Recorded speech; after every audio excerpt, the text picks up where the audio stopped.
નવી નવી રેસીપીઓ જોવા માટે મારી ચેનલ હર્ષા કુકિંગ ગુજરાતીને સબસ્ક્રાઇબ કરો અને લાઈક પણ આપો. હર્ષા કુકિંગ ગુજરાતી ચેનલમાં આપનું સ્વાગત છે. આજે આપણે બનાવીશું રાયતા મરચાં. આ રાયતા મરચાં હું ટિપ્સ સાથે શેર કરીશ અને આ ટિપ્સને જો તમે ફોલો કરશો ને તો તમારા પણ રાયતા મરચાં લાંબો સમય સુધી એકદમ સારા રહેશે. તો ચાલો બનાવીએ આજની રેસીપી રાયતા મરચાં.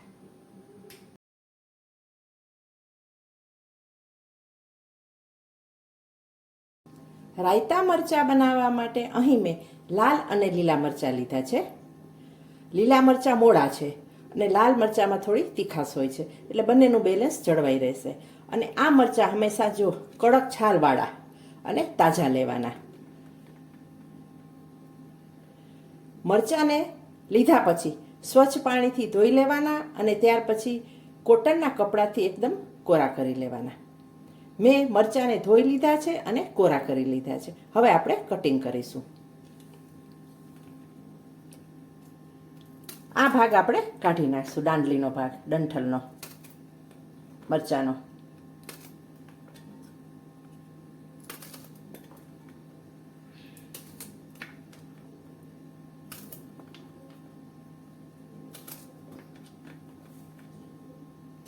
આ રીતે બંનેનું કોમ્બિનેશન કરીશું ને એટલે કલર દેખાવ પણ સરસ આવશે. આ મરચું બરણીમાં ભર્યું હશે ને તો, અથવા કોઈને આપ્યું હોય તો પણ સરસ લાગે. લાલ ને લીલો કલર બહુ સરસ લાગશે. હવે આપણે સૌથી પહેલાં બે ભાગ કરી લઈએ અને બીને આપણે થોડા થોડા કાઢી લેશું. બધા બી રાખીશું નહીં. થોડા રહે તો વાંધો નહીં, પણ જો વધારાના હોય ને તો એ કાઢી લેવાના. અને આ રીતે એક મરચાંના હું 3 ટુકડા કરીશ. આ રીતે ચીરી કર્યા પછી જો આ. અને જો તમને એવું લાગે ને કે વધારે ઝીણા ટુકડા કરવા છે તો આ રીતે પછી પણ આ રીતે બે કરી શકો. જો આવી રીતે તો થોડાક નાના ટુકડા થાય.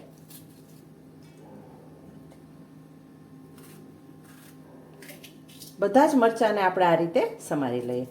જો આ થોડુંક સાંકડું છે, બહુ પોળું નથી, એટલે આપણે આ રીતે ચીરીના પછી બીજા કટકા બે નહીં કરીએ, પણ આ રીતે જ કરીશું. અત્યારે મરચાંની સિઝન છે એટલે આ અથાણું બનાવીને ખાઈ શકાય. બધી જાતના મરચાં આવે છે. મોડા મરચાંમાંથી થઈ શકે અને તીખા મરચાંમાંથી પણ આ અથાણું બની શકે છે. લીલા અને લાલ મરચાંને આપણે ટુકડાઓમાં કાપી લીધા છે અને આ રીતે બીને પણ થોડા અલગ કરી દીધા છે. જો આ તીખો ભાગ હોય છે એટલે આપણે એને કાઢી નાખ્યો છે. જો તમને વધારે તીખું ખાવાનું પસંદ હોય તો આ ભાગ રાખી પણ શકાય. હવે આપણે લઈએ એક બાઉલ અને તેની અંદર આ મરચાંને ટ્રાન્સફર કરીએ. આ 250 ગ્રામ મરચાં છે. આ માપથી હું મસાલો પણ તમને બતાવીશ.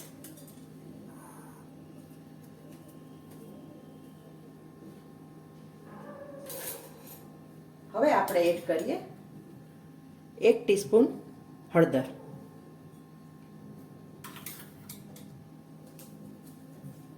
અને 1.5 ટેબલ સ્પૂન મીઠું. હવે આપણે મિક્સ કરીએ.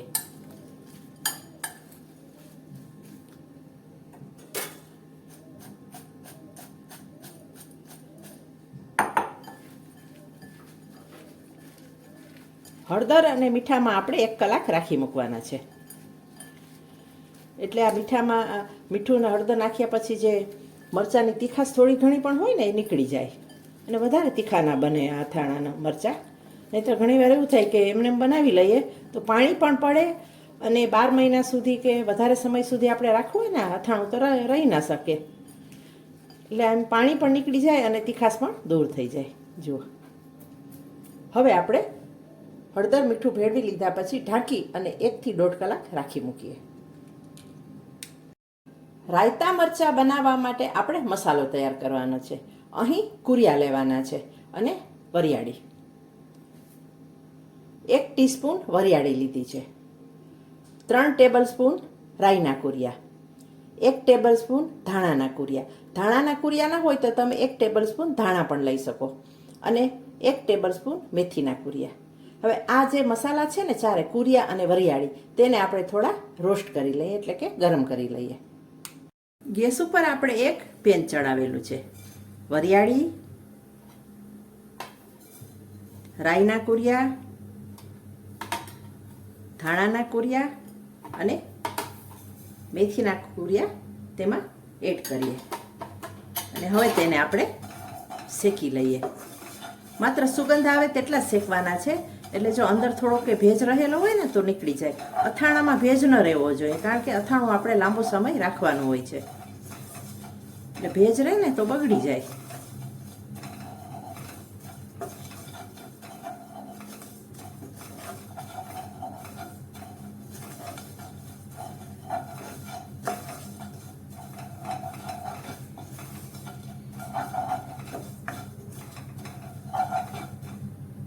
જોઈ લેવાનું ગરમ થઈ ગયા છે. હા, ગરમ થઈ ગયા છે, તરત જ ગરમ થઈ જાય.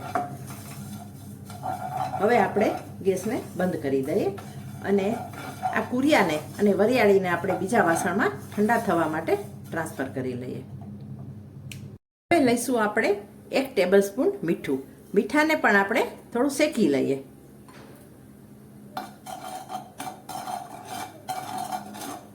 આ રીતે શેકીને મસાલા અને મીઠું નાખીએ ને તો અથાણું બગડવાની શક્યતા નથી હોતી. બસ ગરમ થઈ ગયું છે. હવે આપણે ગેસને બંધ કરી દઈએ. કુરિયા અને વરિયાળી શેકાઈ ગયા પછી થોડા ઠંડા થાય એટલે આપણે ક્રશ કરી લઈશું. દરદરું પીસીશું, ફાઇન પાવડર કરવાનો નથી. કુરિયા અને વરિયાળીને દરદરા પીસી લીધા છે. આનાથી વધારે બારીક પાવડર કરવાનો નથી, દરદરું રાખવાનું છે, જેમ મેં કહ્યું તેમ. 1 કલાક પછી આ મરચામાં મીઠાનું પાણી બન્યું છે. જુઓ, આ પાણીને આપણે નિતારી લેવાનું છે.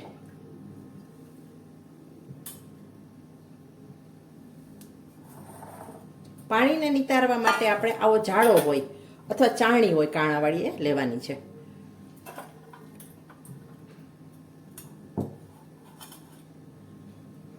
આ રીતે તેમાં મરચાંને મૂકી દેવાના છે, એટલે પાણી નીચે ટપકીને નીતરી જાય અને મરચાં થોડા કોરા થઈ જાય. 5 મિનિટ આ રીતે આપણે રહેવા દઈશું. 5 મિનિટ પછી હવે આપણે એક નેપકિન લઈશું.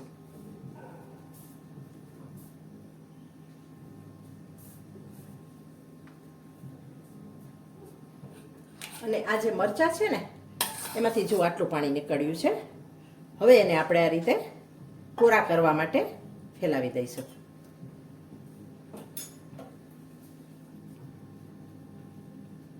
આ મરચાંમાંથી પાણી ઉડી જવું જરૂરી છે, તો આપણે થોડો લાંબો સમય રાખી શકીશું. પણ જો તમારે 15 થી 20 દિવસ કે મહિનો દિવસ સુધી જ આ મરચાંને રાખવાના હોય ને તો આ સ્ટેપ કરવાની જરૂર નથી, કોરા કરવાની જરૂર નથી. પણ હળદર અને મીઠામાં બોળ્યા પછી આ રીતે નિતારી અને મસાલા કરી લેવાના છે. પણ જો રાખવું હોય તો આ સ્ટેપ બહુ જરૂરી છે અથાણું વધારે સમય સુધી. હવે આપણે ફેન ચાલુ કરી દઈશું અને 15 થી 20 મિનિટ આપણે ફેનની નીચે કોરા થવા દઈશું.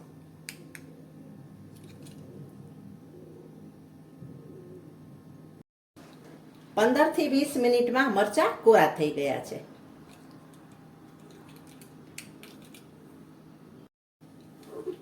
હવે આપણે 1 વાટકી તેલ લેશું અને તેલને આપણે ગરમ કરીશું. તેલ ગરમ થયા પછી હવે આપણે જે પીસેલા કુરિયા અને વરિયાળી છે તેને આપણે એક વાસણમાં ટ્રાન્સફર કરીશું. તેની અંદર હળદર, હિંગ અને મીઠું ઉમેરીશું અને ત્યાર પછી તેલને આપણે ગરમ જ ઉમેરી દેશું. અડધું તેલ નાખીશું અને આપણે મિક્સ કરીશું. મિક્સ કર્યા પછી આપણે ઢાંકીને 5 મિનિટ રહેવા દઈશું. 5 મિનિટ પછી હવે આપણે ખોલી લઈએ. ફરીથી આપણે મિક્સ કરી લઈએ. આ રીતે કરવાથી જે મસાલાની ફ્લેવર હોય ને હિંગ અને મસાલાની એ અંદર જ રહેશે. અને ત્યાર પછી આપણે મરચાં એડ કરી દઈએ. મરચાં એડ કર્યા પછી મરચાંને આપણે સારી રીતે મિક્સ કરી લઈએ. અને આ રાયતા મરચાં બનાવવા માટેના જે સ્ટેપ મેં બતાવેલા છે તેને ફોલો કરશો ને તો અથાણું 12 મહિના સુધી અથવા જેટલો સમય તમારે રાખવું હોય એટલો સમય બગડશે નહીં. અને હવે વધારાનું તેલ છે તેને પણ આપણે એડ કરી દઈએ. તેલને ગરમ રાખીશું ને તો અથાણું નહીં બગડે અને વધારે જે કોઈ ભેજ હશે ને તે પણ ઉડી જશે. અને હવે આને આપણે થોડું ઠંડુ થવા દઈશું અને ત્યાર પછી આપણે એરટાઇટ કન્ટેનરમાં ભરીશું. મસાલામાં મરચાંને મિક્સ કર્યા પછી અને થોડા ઠંડા થયા પછી આપણે લીંબુનો રસ ઉમેરી દઈશું. 1 લીંબુનો રસ. તમે ઈચ્છો તો લીંબુના ટુકડા પણ નાખી શકો છો. અને લીંબુનો રસ ઉમેર્યા પછી આપણે ચલાવી લઈએ આ રીતે. અને હવે આપણે એરટાઇટ કન્ટેનરમાં ભરી લેશું. રાયતા મરચાં તૈયાર થયા પછી આપણે આ રીતે એક કાચના જારમાં ભરી લેવાના છે અને જારને ગરમ પાણીથી ધોઈ અને તડકામાં સૂકવી દેવાની છે.